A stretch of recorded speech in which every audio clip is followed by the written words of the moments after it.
안녕하세요. 저는 유명한 동시 통역가를 꿈꾸며 대학원에서 공부를 하고 있는 28살 여성입니다. 시험 기간도 끝나고 바쁜 일이 끝나 조금 한가한 시간에 사연 채널을 챙겨 듣고 있었는데 제가 겪었던 사연을 보내보면 어떨까 하고 이렇게 글을 쓰게 되었네요. 사실 저는 작년에 어이없는 파혼을 경험했어요. 전 남자친구네 집에서 정확히 말하면 애비 시어머니가 너무 터무니없는 것들을 요구하시길래 이런 집안과 결혼하면 제 인생이 망할 것 같아 파혼했습니다. 정확히 말하면 자기가 말하는 요구 조건을 들어주지 않으면 결혼을 허락하지 않겠다는 말이었죠. 너무나도 뻔뻔한 이야기였고 저는 당연히 납득을 할 수 없어 그 자리에서 파혼을 선언했어요. 옛날이야 남자가 집해오고 여자가 혼수해오기도 했는데 요즘엔 반반 결혼이 대세 아닌가요? 결혼 이야기가 오갈 때도 공평하게 하자는 남자친구의 말만 믿고 결혼을 진행했다가 예비 시어머니 덕분에 현실을 자각하게 되었는데요. 그럼 지금부터 제 파혼 사연 들려드릴게요. 전 남자친구를 만난 건 대학을 졸업해서 모 기업의 통역사로 활동하면서였어요. 어려서 꿈은 외국어이었지만 우리말이 아닌 다른 나라의 말을 배우고 익히는 게 재미가 있더군요. 그래서 동시 통역가에 대한 꿈을 키우게 되었고 영어 영문학과를 전공해 대학을 졸업하자마자 좋은 기회로 모 중견기업의 해외 사업팀에 입사를 하게 되었습니다. 제가 하던 업무는 외국어로 된 문서를 번역하거나 외국인 바이어들과 미팅 자리에서 통역을 해주는 일이었습니다.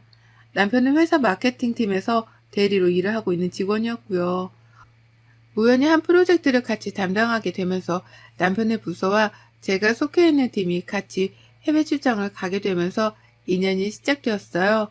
둘 다 팀의 막내였던지라 자주 대화를 하게 되었고 붙어있는 시간도 많다 보니 자연스레 친해졌습니다. 나이도 같고 취미도 비슷했던지라 사적인 만남의 횟수가 늘면서 사랑의 감정이 싹 트더군요. 당시에는 저희 둘 다 사회 초년생이었기 때문에 모아둔 돈도 별로 없었고 어느 정도 직장에서 자리를 잡으면 결혼을 하기로 했었죠.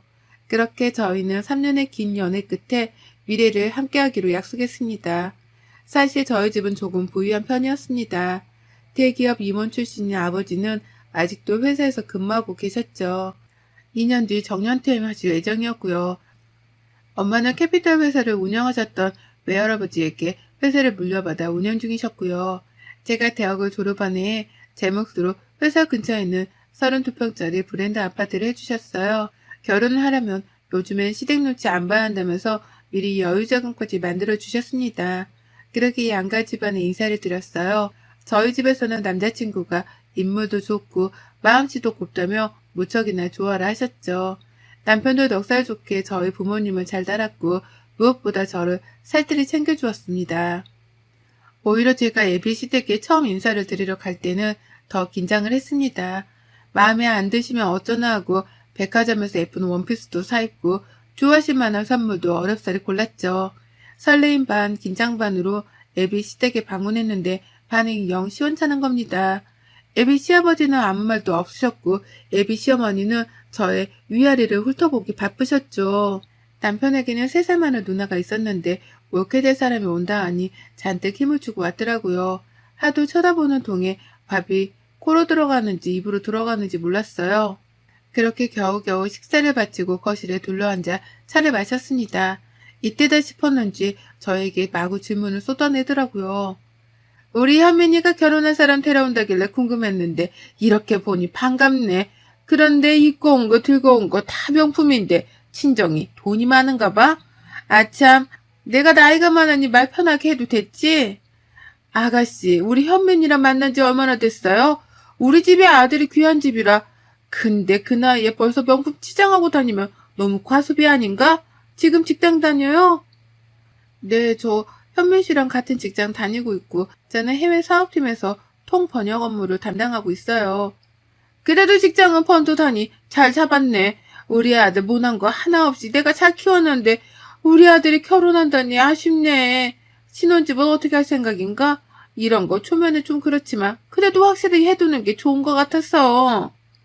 신혼집은 저희가 저희 힘으로 시작한 것도 좋지만 사실 제가 결혼하면 들어가서 살라고 미리 마련해 주신 집이 있어요. 회사 근처기도 하고요. 그럼 그 집은 아가씨 명의인 건가? 모아둔 돈은 얼마나 있어? 친장이 좀 여유가 되나 보네. 그래도 그 나이에 받는 월급 거기서 거기일 텐데 나중에 애 낳고 그러면 직장도 관두고 그러면 우리 아들이 고생할 게 뻔한데 지금도 이렇게 명품에 뭐에 다 두르고 다니는데 이거 괜나 사치 부리는 거 아니죠? 엄마, 초면에 무슨 말을 그렇게 해. 지연이 부담스럽게. 얘는 벌써 집 안으로 편드는 거 좀 봐. 내가 뭐 잡아먹기라도 한다니?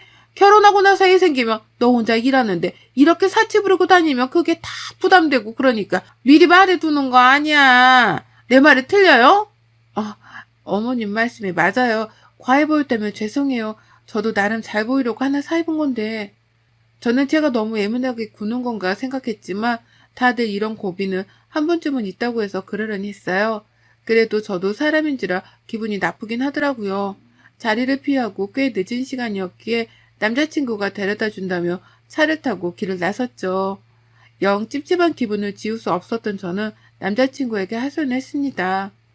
아니 현민 씨, 아무리 그래도 그렇지. 어머니 너무하신 거 아니야? 어떻게 초면에 대놓고 사치를 부리니 집은 어떡할 거냐? 그런 말을 서스럼 없이 하셔? 결혼이 애들 장난은 아니지만 그래도 너무 과하신 거 아니야? 나를 어떻게 보셨길래 그런 무리한 질문을 하시는 거지? 미안해. 우리 엄마가 원래 그런 사람이 아닌데 아들이 결혼한다니 서운하기도 하고 그런 모양이야. 기분 나빴다면 내가 대신 사과할게. 우리 엄마 생각보다 여린 분이야. 내가 잘 말씀드릴게. 기분 풀어, 응?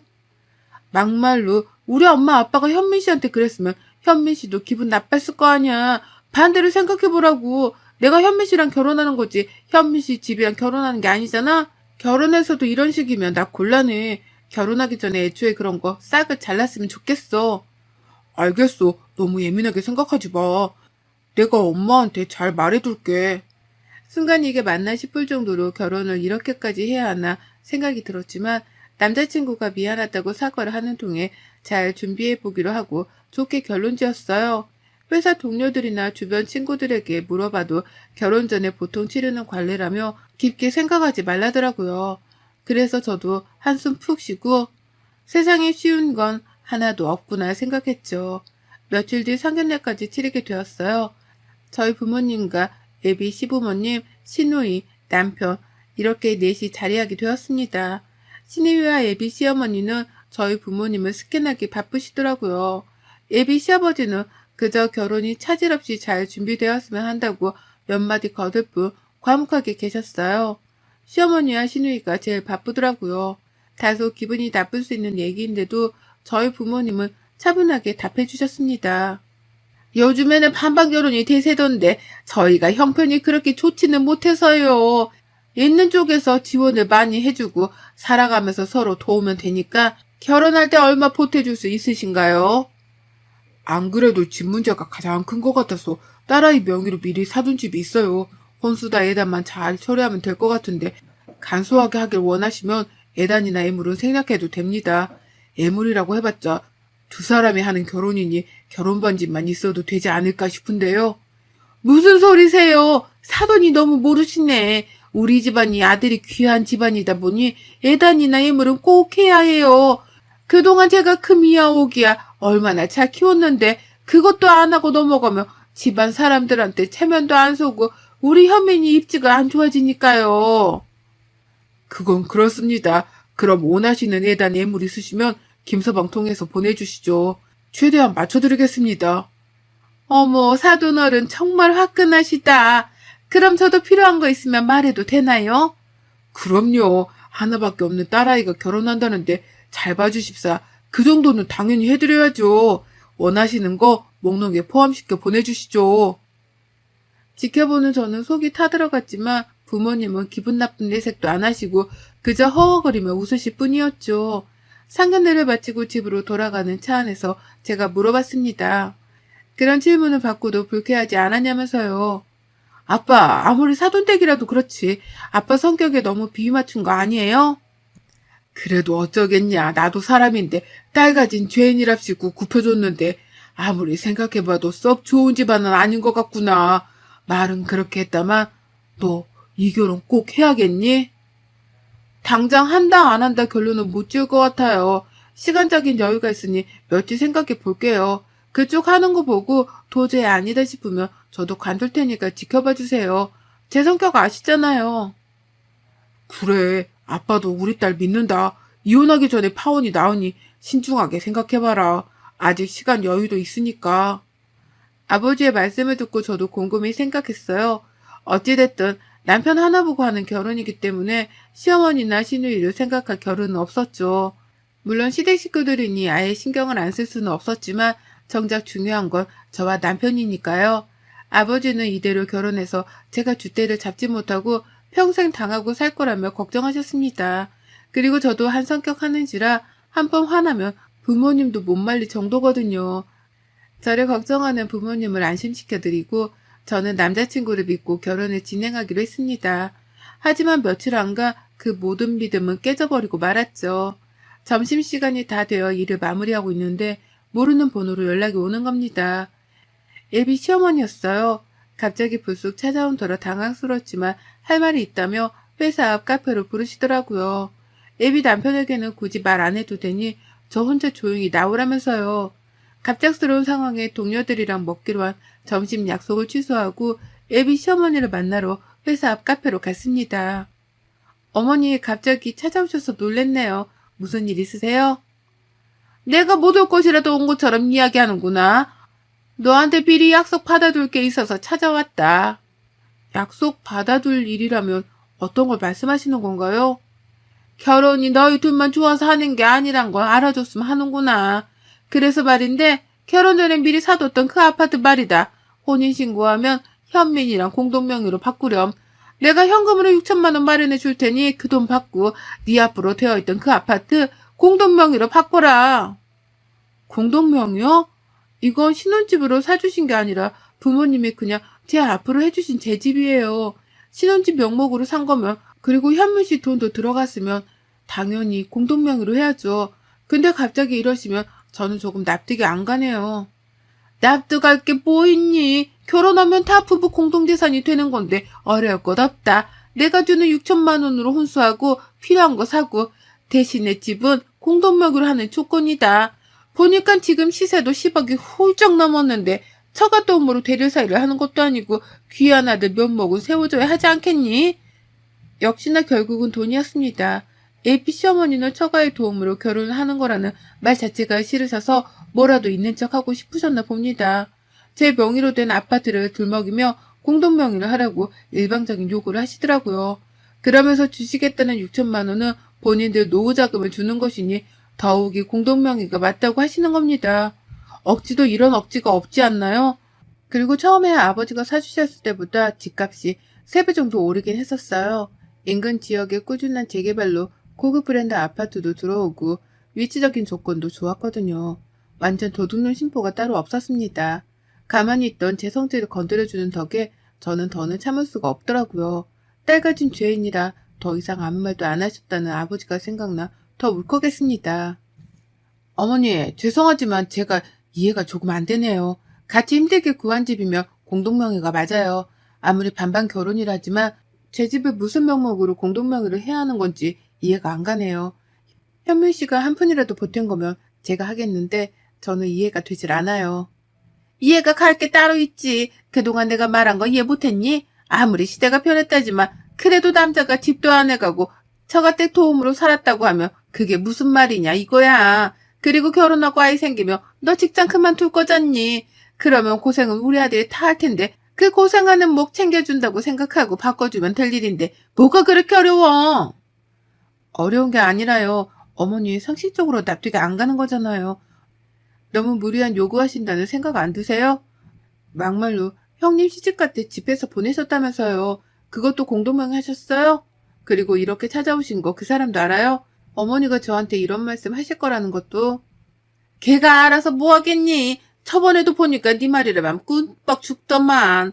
그래서 아무 말도 못할까 봐 내가 이렇게 왔다. 가정교육을 제대로 받았으면 이렇게 따박따박 말대꾸도 안 했겠지. 어른이 그렇게 말하면 그냥 네 하면 되는 거야. 아직 뭘 모르는구나 네가.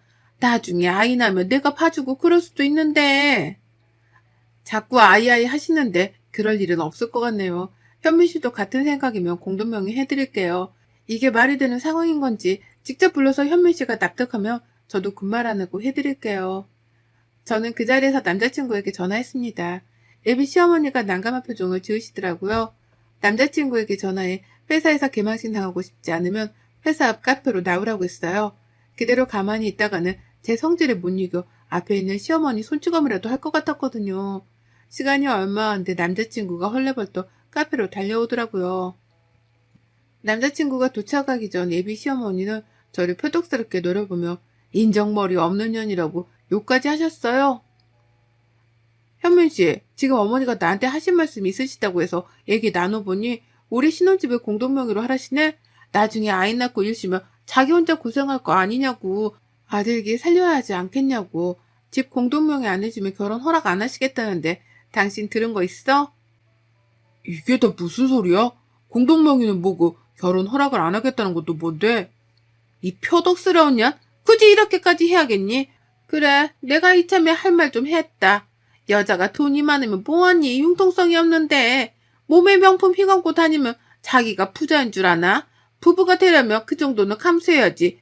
그리고 하나밖에 없는 우리 아들 데리고 살려면 그 정도는 해야 되는 거 아니야? 이 뻔뻔한 년. 뭐예요? 표독스러운 년, 뻔뻔한 년?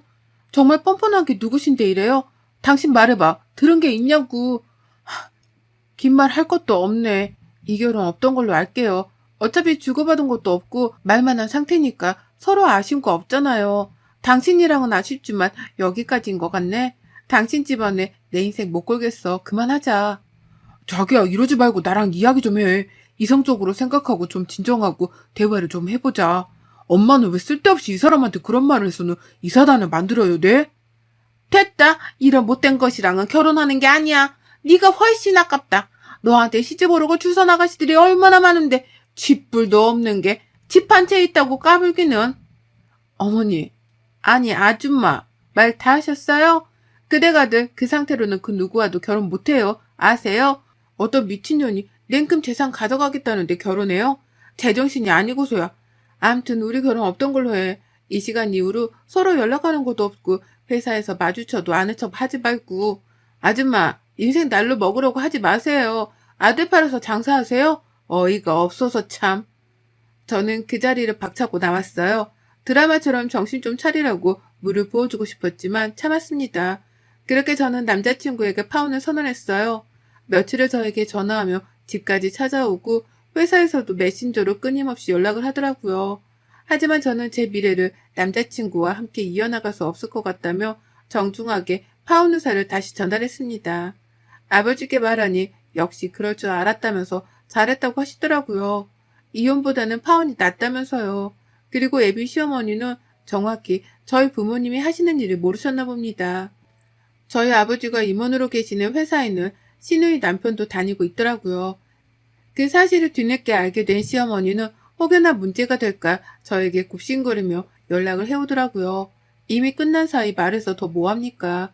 저는 다시는 연락하지 말라며 한 번만 더 연락하면 정말 원하는 대로 해버리겠다며 반협박을 했죠.